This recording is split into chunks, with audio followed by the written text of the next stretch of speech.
Dato che è arrivata la stagione autunnale e da qui in avanti avremo tantissimo cavolo nero e lo troveremo praticamente tutto l'inverno, da buona toscana che sono non potevo non prepararvi la ricetta dei pisci fatti in casa verdi, ovvero con il cavolo nero. E per realizzare questa ricetta nello stesso tempo ne realizzeremo altre due, il brodo e una salsa per condire ad esempio la pasta. Il cavolo nero ha numerose proprietà e benefici ed è ricco di minerali e vitamine. Ha proprietà antinfiammatorie, antitumorali e cardioprotettive. Ad esempio è ricco di vitamina A, che è importantissima per la salute dei nostri occhi, e ricco di vitamina K, che è importante per la coagulazione del sangue. Senza tralasciare che è ricco di vitamina C, quindi è importante per le difese immunitarie. Ha anche grandi quantità di potassio, che è importante per gli impulsi nervosi, per prevenire ad esempio i crampi, e di calcio, che è fondamentale per le nostre ossa. È anche fonte del gruppo delle vitamine B, soprattutto della B6, che contribuisce nella formazione degli ormoni e di una barriera per le difese immunitarie. Ed è presente anche l'acido folico, che è fondamentale per lo sviluppo del sistema nervoso del feto nelle donne in gravidanza. Oltre ad avere quantità discrete di ferro, magnesio, fosforo, zinco, insomma, ha numerosissime proprietà benefiche e quindi perché non consumarlo? Ok, dopo questo elenco partiamo mettendo in una pentola dell'acqua per il brodo e poi prendiamo il protagonista per queste 3 ricette, cioè il cavolo nero, lo laviamo e poi leviamo la parte dei gambi più dura. Vi basterà tirare piano piano giù la foglia e levare la parte più dura. Ci serviranno poi 3 carote, un gambo di sedano, una patata e infine uno spicchio d'aglio. Portiamo a ebollizione e poi saliamo. Abbassate la fiamma al minimo e lasciate cuocere dai circa 45 minuti a un'ora. Appena è pronto, con delle pinze prendiamo le foglie di cavolo nero e le trasferiamo in una ciotola e ci mettiamo anche una carota. Lo lasciamo qualche minuto a raffreddare e poi frulliamo con il frullatore a immersione, aggiungendo un goccino del brodo. Il composto dovrà risultare cremoso, guardate com'è bello verde. Ci serviranno 250 g di farina zero, 2 pizzichi di sale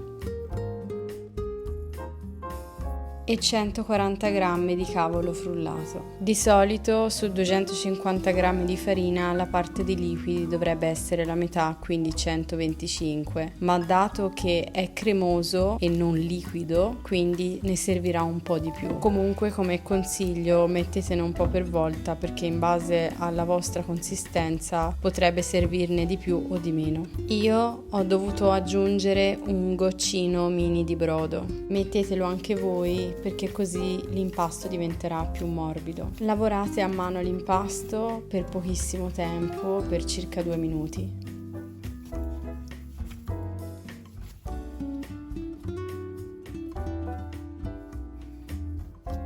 Una volta che l'impasto risulta più omogeneo, formate la pallina e poi la mettete a riposare per mezz'ora coperto dalla pellicola in modo tale che non prenda aria e non si asciughi l'impasto. Nel mentre che aspettiamo, prepariamo il condimento per i nostri pisci. Tagliamo a fettine 3 spicchi d'aglio e aggiungiamo un pochino d'olio d'oliva. Mettiamo un barattolo di passata di pomodoro e lasciamo cuocere per una decina di minuti e poi aggiungiamo una parte del cavolo nero frullato in precedenza.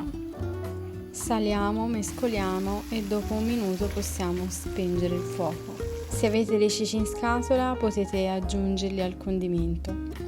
Ed infine, come topping, una manciata di mandorle tritate. Ora possiamo riprendere la pallina per formare i pisci. Per facilitare il tutto, dividiamo l'impasto in 2 parti e lasciamo l'altra parte per dopo. Formiamo una pallina che andremo a schiacciare con il palmo della mano e poi utilizziamo il mattarello stendendola come se dovessimo fare la pizza, con uno spessore di circa 1 centimetro. Tagliamo la pasta formando delle striscioline. Io non ho dovuto spolverare il piano con della farina, ma tendenzialmente è meglio farlo per evitare che si appiccichi. Pigiate sulla pasta cercando di allungarla, poi con entrambe le mani pigiate con le dita delicatamente in modo da far rotolare la pasta, così gli spaghettoni si allungheranno. Il diametro della pasta decidetelo voi, li potete fare più fini o un po' più grossi. Considerate che dopo la cottura un po' si ingrosseranno.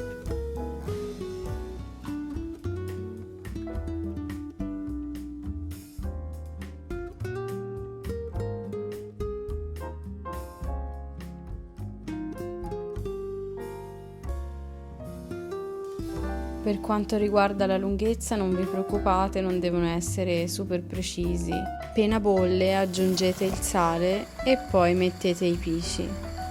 In 5-6 minuti saranno pronti. Un consiglio che voglio darvi: questa pasta si sposa bene con un buon vino rosso. Aggiungiamo le mandorle per dare quel tocco di croccantezza al piatto e ora è pronto per essere gustato.